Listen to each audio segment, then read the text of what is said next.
Hello, today we're going to talk about a very important topic to so many people, which is self-sabotage. I don't think there's anyone who doesn't in some way think of themselves as self-sabotaging if they're aware of themselves at all and self-reflective at all. So we all have our many multitude of different ways of being self-sabotaging. But what people aren't aware of is how this relates to unconscious loyalties to parents who've been internalized very early in our life and how that is playing out all the time today. And we see so many symptomatic behaviors related to it.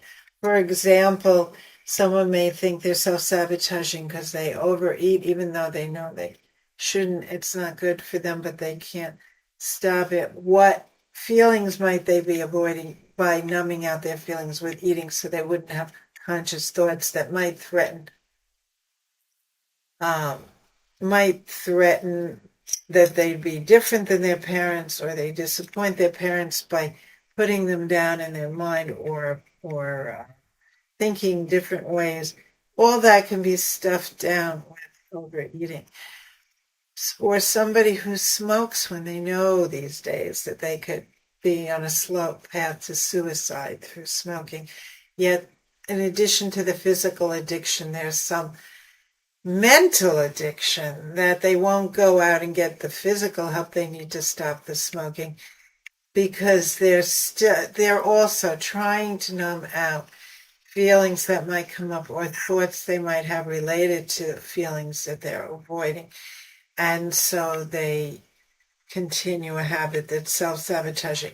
Or there are other forms of self-sabotage that might not be affecting one's health so immediately, but are obviously impeding someone from getting ahead, like constant procrastination, or having always being late for deadlines, or always being late, or always overreacting and not thinking first and allowing any self-reflection about how one reacts to one's mate, even though it creates the same argument over and over and over again.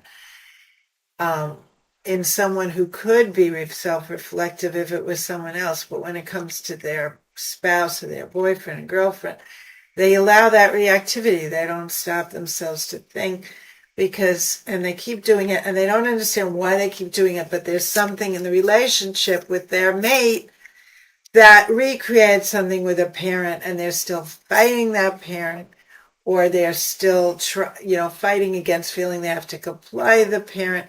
So, and they're experiencing their partner's not agreeing with them or criticizing them, overreacting, like this is such a terrible thing that's hurting them so much that they have to attack back and put the other person down, even though it's destructive to the relationship. But people will keep doing this again and again. They say, well, why am I doing this? I know it's destroying my relationship. Sometimes they go to the couples therapist and they say, how come we finally came because we need a third person. I keep doing this. I know I'm doing it. I think I understand why I'm doing it, but I can't stop doing it. But then they find out with the couples therapist, they might know on one conscious level why they're doing it, because they're angry at their boyfriend or girlfriend for something. They don't feel they're in an inferior position, and they are complying too much with the other, or they're too much for the other. They want to get back or at them. They want to, or they feel their needs aren't being met sexually, or something is going on. But that's still more on the surface consciously. What they don't know is the unconscious background of how behind that anger at the mate, or behind that sense of, contemptuous attack and putting the other down so reflexively, there's some feeling of inferiority that goes back to the parent, and some recreation of the parent putting them down in a contemptuous way, and how they're trying to both get back at the parent through their mate, or they're either getting back at them or they're submitting to them. Both things are self-sabotaging because they're not having their voice in a real communication that could move the relationship forward and therefore allow for their own growth within, and it's while sustaining the relationship and creating more loving relationship that would support them in their lives and their creative work.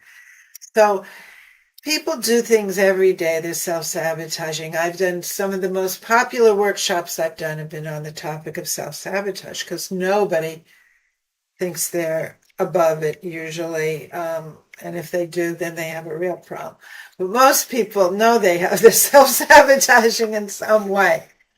As we get healthier, we're more aware of that we have unconscious loyalties to parents that make us create and recreate the same forms of self-impeding behavior or overly aggressive reactive behavior or procrastination or doing things that are like beating up ourselves in our mind and attacking ourselves every time we make a mistake as if it's life and death rather than just learning from the experience. These are all forms of self-sabotage. But what people aren't aware of, unless they really go into a psychoanalytic situation where they're getting to the unconscious understanding of what they're recreating in the present with people and with themselves, that goes back to their relationships with their early parents, they don't understand.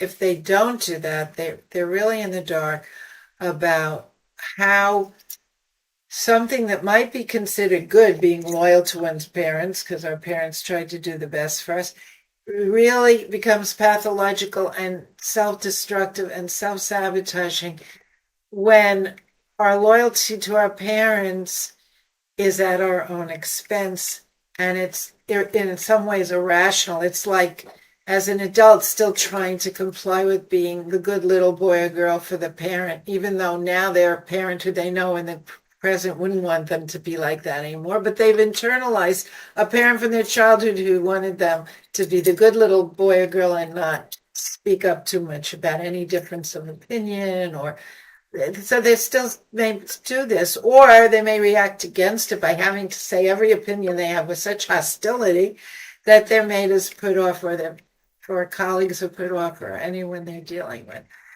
So we do a lot of things out of loyalty, sometimes to be good for the parent, sometimes to protect the image of the parent.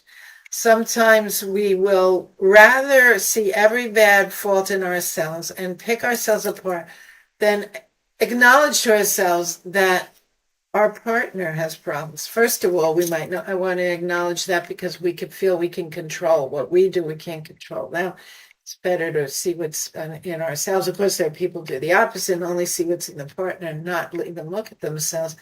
But all these things could be ways that go back to being hung up with wanting to protect the image of a parent and not challenge them, or wanting to protect oneself because one is felt beaten up by the parent, and so you're overly protecting yourself and you're only criticizing the other. Both have these kind of loyalties to staying stuck in the same relationship as you've had in the past with your parents. So in that case, loyalty is not a good thing, which is ironic because that's usually how we think loyalty is a good thing. That means, we'll stick with someone that through bad times, the old vow in the marriage contract, till death do us part. We go through sickness and we go through bad times together. We go through anger together and still try to love each other and stay together and develop lives together. So that would be a positive sense of loyalty. But loyalty becomes a rather perverse thing when it's used against our development and against our being in the present and really being aware of who we're dealing with today and who we are today and could become, as opposed to still acting like, in some ways, like a child who's just protecting the parents from our achieving too much because we might go beyond them and then we feel too guilty, or we're we're just terrified that we lose the connection with the parent, and we haven't internalized one enough, a secure sense of a parent being there. So we're so terrified of being all alone in the world, and terrified anytime that we would criticize someone we know that they leave us, that the terror of being left and all alone makes us then inhibit and not speak up about things that are problems, and that creates build up resentment, and which ends up sabotaging our relationship, because our anger will come out in indirect ways rather than in communication, where we're really dealing with what we would like different with our partners. So that way of not communicating, but rather enacting things that through resentment building up in the self when we don't express anger, or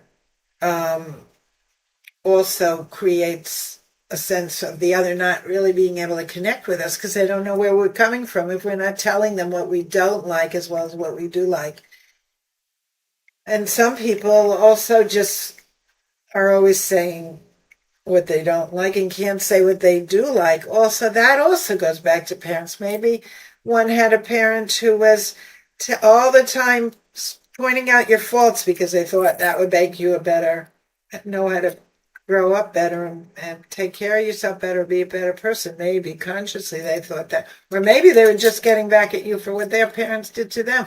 But you're then continuing this attack, and if you're afraid to express it openly, you don't say anything negative. You express it openly and don't say anything positive. That's bad for the relationship. So anytime something is repeated in the same way it happened with the parent, and therefore is an unconscious loyalty to the parent, or it's repeated in an oppositional way. You try to marry the person who's totally not like your parent if you think there's something, your opposite sex parent, if you think there's something that you would never want to be with someone like that. So you try to pick something different. Often then you pick someone who has underneath similar problems, but you try and do the opposite. Well, then we could also just try to do the opposite in behavior of what we did with the parent. If they were very critical of us, we might be so overly intent on not being critical with our mates or not being critical with our child that we fail to give them any communication about what we don't like, what we do like, or what's wrong, or what they're doing so we don't help them to learn or grow about where we're coming from. We don't communicate, and the connection is lost. And resentments build up, and the other feels in the dark about where you're at. This is all part of loyalty to repeating something that was there with a parent, but we're doing it with our mate or with colleagues or with friends and people in the world now. And then we don't have a freedom to just speak our minds in a related, thoughtful way where we can communicate and come to understand each other and what our needs are in a relationship. And that then holds back our being able to be ourselves in our creative work too, in feeling, thinking, letting thoughts and feelings come up freely, because we're so defending against what we really think about our mate or all this is a repetition of how we were with our parents, or we repeat attitudes they have. And we're not even aware that our main beliefs about the world are related to what they believed, and that's why we can't change them, because they're so subliminal in our minds and not out front. So in psychoanalysis, people become aware of what's in the background of their minds. They become aware of those unconsciously thought, not consciously thought beliefs. And they also become aware of the primal relationships that keep those beliefs in a rigid form so we can't move and grow with life as it is today, which is very different than when we were a child. That's it for our topic today. I hope you got something out of this for our thoughts about self-sabotage. Thank you.